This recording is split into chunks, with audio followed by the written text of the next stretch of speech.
I'm Jeff Fritz with SoundStage.com, and I'm joined today by Hans Wetzel. He is a senior contributor to the SoundStage network. Hans, how are you today? Doing great, Jeff. How are you?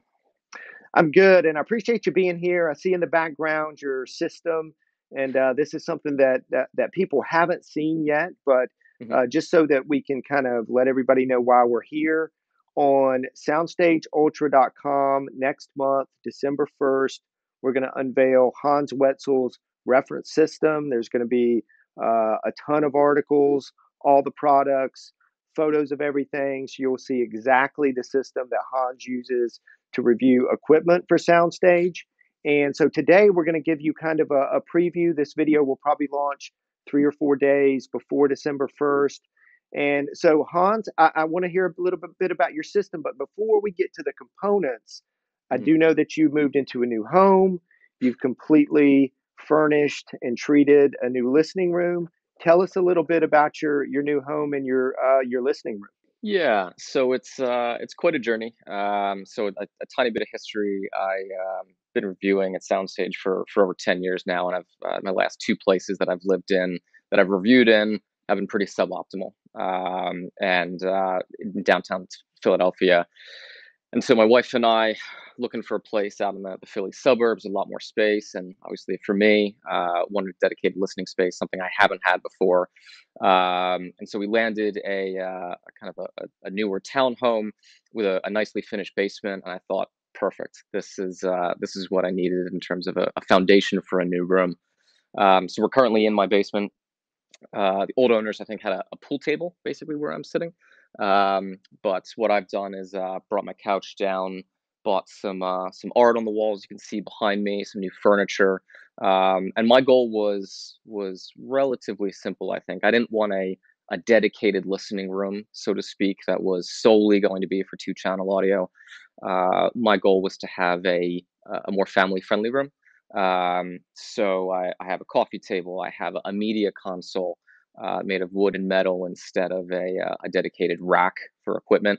One of the art on the walls, instead of kind of wall treatments or room treatments, I have some uh, panels above me on the ceiling, but and I've got a fireplace to my left here. So all kind of a coalescing into a combination family room, listening room, and place to watch movies, as you can see from the screen behind me.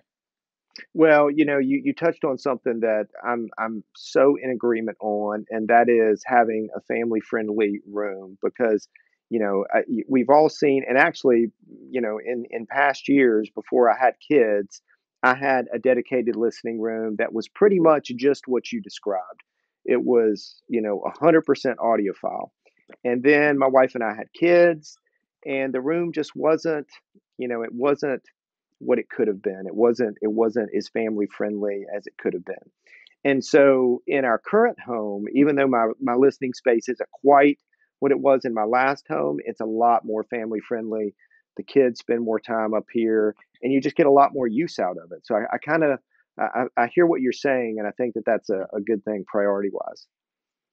Yeah, no, it's been fun. So it's taken months, honestly, with the supply chain issues, to get everything in my room, as you're well aware. So things were kind of trickling in piecemeal, but in the last maybe 6 to 8 weeks, everything's kind of come together. And I haven't been able to actually come down and use this. Bring my daughter, who's 8 months old, bring her down and have her sitting in front of me, playing with her toys while I have some music on in the background. So it feels like it turned out the way that I hoped and thought it would be. So we'll see. I'm excited, but what I will say is, having had some compromised listening rooms in the past, living rooms in the past, um, this is a much bigger space. And as Doug Schneider used to rib me for, Soundstage founder and publisher, I my speakers actually fit my room now and don't overpower in the bass region. So it's going well. So, talking about speakers, that's a great segue into discussing the components in your system. I Mhm. do see in the background a KEF reference speaker. Tell us a little bit. Let's start with the speakers, and tell us a little bit why you chose the KEFs and how they fit into that space. Yeah. So I've had a bit of a speaker journey, I guess, since I started with SoundStage, going from kind of exploring a couple different brands and types of speakers. But what I was always looking for, ultimately, was a kind of mid-sized floor stander, so nothing huge, but something that had kind of good bass extension. I listen to a lot of electronic music, um, down to and soundtracks. It's something that I could extend down to about 30 hertz, maybe below 30 hertz, with good control and output. And so I kind of worked my way up the KEF line, I guess. So I had KEF R900s, and then wound up with R700s. Um, and with kind of how things were going for me professionally, I think the opportunity presented itself maybe 2 years ago at this point to potentially move on up to the reference line. Doug Schneider had reviewed the reference threes, I think closer to when they were first released, back 5 or 7 years ago, maybe 2015. I think he reviewed them, and I'd always liked the look of them. They were kind of a traditional looking speaker, well finished, the right size, with their kind of signature UniQ driver, flanked by, as you can see over my left shoulder here, 6.5 inch woofers. And so when the opportunity presented itself to purchase a pair, I jumped at it. What I wasn't sure was how big the jump would be from the R line to the reference line. And something that I value in a loudspeaker is transparency to the source. Some people look for maybe some tonal coloration, maybe a rolled off top end or a warm mid range. For me, I'm all about as much transparency as I can get my hands on, and that turned out to be the case. So I've had these for about 2 years now. They're probably a little bit big for my old room, but for this room, they're a good match. So I'm still kind of feeling them out in this new space, but I like what I hear. They image very well, and they soundstage fantastically, and that's something that's very important to So speaking of the room itself, back to me. that for a second. What are roughly the dimensions of the space that you're in? Oof. So it's a little complicated. My room is largely is L shaped. So we're, I guess, at the bottom of the L. This seemed like the best space acoustically to put my stereo. So this is semi enclosed. So behind me, or to my left here, is a fireplace. To the right is a set of stairs. So dimensions wise, we're probably looking at about 16 to 18 feet wide. And then for this kind of half space of the room where the stereo is, maybe 15 to 16 feet deep. Okay, okay. And so the KEFs, in terms of bass extension, you're getting exactly what you want. They're not overloading the room, but they're not getting completely engulfed by the room either. Yeah, and I think in my old room, there definitely was boominess. They were on a long wall, definitely hit some bass modes. And here it was almost ear opening when I first played them, because not only did I not kind of excite those bass modes of my old room, kind of what you're getting at, it might actually be a little bit small of a speaker for this room, since it extends out kind of in front of me and then around the corner. So there is a lot of square footage in here. So I can definitely hear the extension. The thought has crossed my mind. Is this room potentially fit for a bigger speaker going forward? Not something I want to get into now with the expense of the house and outfitting this room, but for now, it's definitely a good fit for the space, and I'm enjoying Well, you're an audiophile, so I mean, what would life be without at least the thought of an upgrade, right? It would What would be them. the point? So, all Yeah. right, so Well, and what I will so say is that these are outgoing, not even outgoing models. They're now older models. So the itch just started in the back of my head, but I'm trying to stay strong for as long as possible, because I something that I found in my personal audiophile journey over the last 5 to 7 years. I don't know about you, Jeff, but uh, it's easy to look to the next thing. But if you really yeah. love what you have, is that a wise choice? Even if it's objectively better, maybe even subjectively better, potentially if you hear it at a show, or I don't know, but for now, these are great and I love them.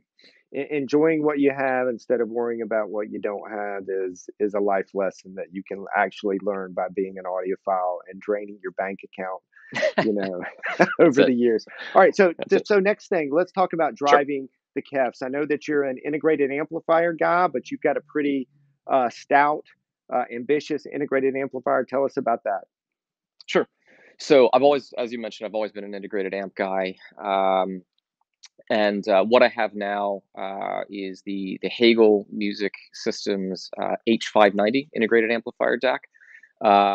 So there's a couple things to say, I guess, about that. So ever since I was acquainted with Hegel back in 2012 with their then reference integrated DAC, the H300, I've kind of marched my way along the line with Hegel over the years. I just love the Hegel sound. There's a clarity and a power to their amps that I really appreciate. And it's also pretty reasonably priced. So for the H590 that you can see behind me in the background, it's bigger than the older integrateds that I've owned from Hegel. It's 301 watts per channel into 8 ohms, almost doubling, I think, into 4 ohms. So the thing's a monster, and it can power basically any speaker that I get in for review, any speaker I was potentially own. But it's interesting. So it's $12,000 US now, and I think I hate to say this, it's kind of cliche, but I think it does represent pretty good value for the money because you are getting 300 plus watts. I think it's a little conservative of Hegel power, along with a great preamplifier that's very quiet, and a DAC that is, even though it's a couple years old now, the DAC section has this great balance of transparency to the source while still having a kind of organic quality to it. It's not sterile like some older DACs can sound, or clinical sounding. So for me personally, having a one box solution with tons of power that can do it all, it's mission accomplished. So kind of like the KEFs, even though it's getting on in years now, the Hegel H590, I love the sound of it, and I love the synergy with the KEF reference threes that I have. Well, and it seems like the audiophile marketplace has really caught up to your penchant for integrated amplifiers. I mean, let's face it, in the past, 5-7 years, some really ambitious integrated amplifiers, many products in the 5 figures have hit the marketplace. So a lot of audiophiles are going in that direction. There's no question about it. So let's get to your music server now. Having just gone through one of your articles, I wanted to just clarify one thing, Sure. because when people read it, they may have a question. Did you actually find your music server in a dumpster, or was that just some clever language, the dumpster diving for your music server? Can you clarify that for the readers and the viewers? Sure. So no, it's not literally true. I didn't hop in a dumpster. Figuratively, it certainly feels like it. So for a little bit of context, back, I think that was 2018, where I was on the hunt for a dedicated music server, and my reputation at SoundStage is for being on the cheap side of things. It doesn't show from the gear behind me, obviously, but historically, at least, I won a good deal on something, and I didn't want to shell out the what's it, $500 or $700 potentially for like an Intel NUC, a small, 4-core little full-fledged computer with an SSD in it that I could attach an external hard drive to and be done, and install Roon on it. That was my goal. I wanted this to be a Roon server dedicated to audio, nothing else, and I could just put it together and be done with it. But as I'm wont to do, I went cheap, and so I trolled eBay and found something that had looked like it had been through several abusive relationships. I think that's how I described it in my article. But it has done the job ever since. So it's a dual core Intel NUC i5 from 2015. It's struggling a bit. I've had to replace a fan on it, but frankly, I hook it up to my TV in the background, and this way I can navigate Roon if I need to, or update the system software. But it's done the job. So it doesn't look like much, but it does exactly what I needed to. Well, and I thought I caught a lot of flack for having a MacBook as a music server in a SoundStage Ultra system, and but I can always say that it's a little bit better probably than what Hans Wetzel has. So that's at least something, right? Yeah, I'm not the neatest fit, I don't think, on Soundstage Ultra, but as a younger-ish, I'm not the young buck I used to be, but uh, on the younger end for maybe a high-end audiophile, I think my roots still shine through. That this isn't a completely ultra high end system, and frankly, I don't want it to be. That wouldn't be true to kind of who I am, and where I see the value for me in the ultra high end. I'm willing to pay for quality where I think it matters or where it's important to me. And for the speakers behind me, I want something that's nice to look at, and that sounds phenomenal. For the amplifier, the Hegel, little minimal looking, but willing to pay for all the power and the technology that's inside of it. For a music server, not so much. So that's where I am in Yeah, my yeah, audio no, and journey. I hear you. I hear you. I totally get where you're coming from. Well, let's jump into what's tying all that together, and that's back Sure. to a very high end product. I know you have some cables that that you actually reviewed and purchased the review samples. You were very Yep. impressed. Tell us about everything that's connecting your system together. Yeah. So I'd had kind of a mishmash of cables up until I think it was 2021. That, as kind of alluded to earlier, highlighted my budget roots. So I hadn't really had much exposure over the years. I think I'd done one or two reviews of ultra high end cables, and I saw the appeal. I saw the appeal of build quality. I heard the appeal in terms of the sound, but I could never really justify it in my audio priorities, I guess. But last year, when Siltech um, announced their Classic Legend series, the opportunity arose to review their speaker cables, and so I reviewed the Classic Legend 680Ls. And Siltech was kind enough to send along some power cables, a USB cable, and actually some analog interconnects as well. And so I think I wrote an article for Soundstage Global on that and did a review of the speaker cables. And they kind of caught me off guard because I wasn't looking to purchase some high end speaker cables, but I was really impressed on a couple levels with them. So their build quality is sensational. Um, they're pricey for sure, but the build quality between the level of insulation, they're all silver conductors, I believe, or I think silver hybrid conductors, and they're weighty. You feel like if you're a hi-fi by the pound kind of a guy, I know that you are, Jeff. You feel like you're getting your money's worth out of them. For me, that's not enough. When I put them in my system, I wasn't expecting big sounds. I'm not a tweaker, a cable guy, kind of through and through. But I was very impressed with the differences that they brought out in my system with the Hegel and the KEFs. There's a clarity to them, a cleanness to them. I like a sparkling, ultra clean, ultra transparent sound, and they definitely raised the bar for me. The speaker cables, in particular, over what I had before, and so I was impressed there. And then once I layered in the power cables, the differences were subtler with the power cables, similar kind of change, but between those and the USB cable and the speaker cables, you aggregate that together, it's audible. And it was something I didn't want to give up. So I inquired about buying the set, wound up purchasing them from Siltech, and I've been very happy with them. So you put all that together, and my Intel NUC aside, my music server aside, the system's starting to look pretty good, and it sounds fantastic. Well, and kind of the last question that I have about the actual components in your system. You mentioned earlier that you decided not to go with the traditional audio rack. You have a pretty cool media console. Tell us a little bit about how you found that and just Mhm. give us kind of a brief description of what that is all about. Sure.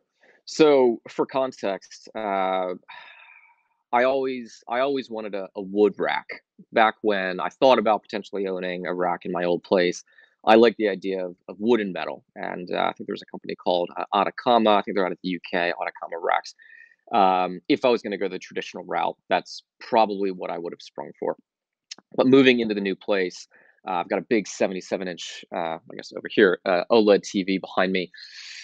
Um, I wanted a media console, a long media console to go under it to kind of be able to accommodate the Hegel and the equipment I had in for review, while also looking relatively stylish and modern. So I found a company online. I looked at your run of the mill Pottery Barn, West Elm, and whatnot, and couldn't find exactly what I was looking for in the size that I was looking for. And I found a company out of Illinois here in the United States called What We Make, that hand makes this reclaimed wood furniture, with kind of like uh, iron foundations. And they gave me a great quote. It wasn't inexpensive, but they quoted me out on exactly what I wanted, which is about an 80-inch long media console with solid oak, reclaimed oak, 20 inches deep to accommodate basically everything but like a monster amplifier that's super deep, um, and about, I think it's 24 inches high.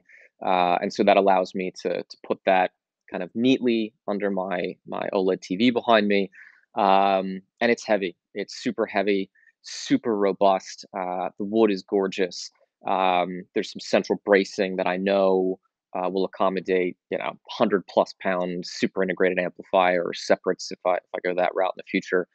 So it's exactly what I want, and I could potentially fit 6 pieces of gear on it, and not worry about it falling apart while looking stylish. So it's exactly what I wanted. It took me a while, but it's great, and I love it.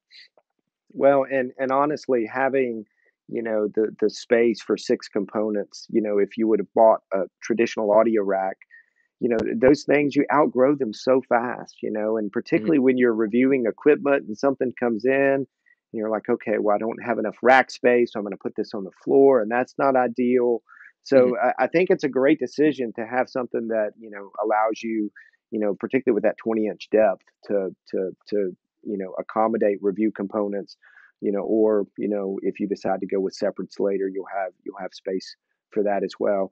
Well, Yep. so the last question that I have, Hans, I appreciate you kind of giving us a virtual tour here Hmm. of the system. Give us kind of your summary of what you achieved. How does the system sound? Yeah. So I do want to make two quick mentions. This is a because of the large space that we are in down here. Even if I have a semi cordoned off section for my system, I needed to treat the room a little bit. So I got a nice rug, area rug, which helps kind of tame reflections a bit. And then on the ceiling, you can't see it, but it is referenced in my article. I have some uh, Vicoustic ceiling panels, VMT ceiling panels, um, and that helped kind of tame some of the reflection points around here and the reflectivity in the room. But what I will say is that on aggregate, it's a really spacious sound. I love spacious sounding speakers and having the ability to push out the KEFs. They're about, I don't know, maybe 10 feet apart, maybe 11 feet apart. Um, and I sit about 14 feet away from the speakers. For the first time in my time here at SoundStage, I have a pretty optimal setup, I think, where it's equilateral, walls on either side, decent reflection points, and the spaciousness is fantastic. So being able to hear deep into a soundstage, having air around the speakers. When I put on some of my favorite soundtracks, some orchestral music, it's really phenomenal. And I think it's almost like hearing my gear for the first time when you have a room that kind of matches the achievements of the gear that you match it to. Um, Something that the KEFs do really well, I think, is they image something fierce. There's only a couple speakers, a couple companies, I think, who can exceed the imaging capabilities of KEF's reference UniQ driver that you can see in the background here. Um, so being able to hear a vocal just kind of hang in space in front of me, like I hear it shows, and always wanted to have in my own room and never had the kind of the ability to or the setup to, and to have that now, it it it makes me happy, honestly. It makes me, kind of glad that I put the effort and the time and the money into building this out the way that I wanted it to. So it's a pretty balanced sound overall. If there's a weakness, I guess that goes back to your initial question about do the speakers really fill out the room, or is there still maybe some boominess or some kind of exciting of room nodes? Um, I like slam. I really like slam and some bass weight, and I am missing that a little bit. That's the only area I think where I would say I'm not 100% satisfied. But still, I'm getting extension down below 30 hertz, and it's clean and it's tight. So, kind of summing it up, I'm happy with the end result, and I'm not eager to make any other changes at this point. So, for now, this is my ultra system, and I'm just trying to enjoy it. Well, I'm glad you have it. It's a great test bed for future reviews, but more importantly than that, it's something. It really, like you said, it really gives you an opportunity to explore the limits of the equipment that you own, to hear them, playing to their full potential, and then just from an enjoyment factor. I mean, you've got something that you can just kick back and really, really love the sound of all your favorite soundtracks, your electronic music, etc. Mhm. So I appreciate the tour, Hans. And just to remind everyone, when you visit Soundstage Ultra on December 1st, there's going to be a reference systems tab in the menu. You click that, and there'll be my name, there'll be Hans's name. And then shortly after, and you click those names, and it will take you to our reference system. Shortly after that, probably the 1st of January, I'll be adding a second system, which will be my compact reference system. And the idea here is that all the systems that we use on Soundstage Ultra to review equipment, you'll be able to get a virtual tour. You'll be able to read about why we chose the gear. You'll be able to see photos of the equipment in the room, no stock photos, nothing like that, and really see the environment in which we review audio equipment on Soundstage Ultra. But Hans, hey, thank you again. I really appreciate the tour, and looks like it's going to be kind of some gloomy weather. Maybe over the weekend. I don't know. At least in North Carolina, I'm not sure about Philadelphia, but after Philadelphia just took their first loss of the season, it's probably going to be pretty gloomy in Philadelphia, I would imagine. Yeah, no, you bet. Spirits are down here. Not ideal, but no, I'm looking forward to the weekend, and so hopefully spending some time down here with my daughter with some good music in the background. All right, Hans. Well, take it easy. I really appreciate you joining me today. Thanks, Jeff. Appreciate it. Take care. Bye bye.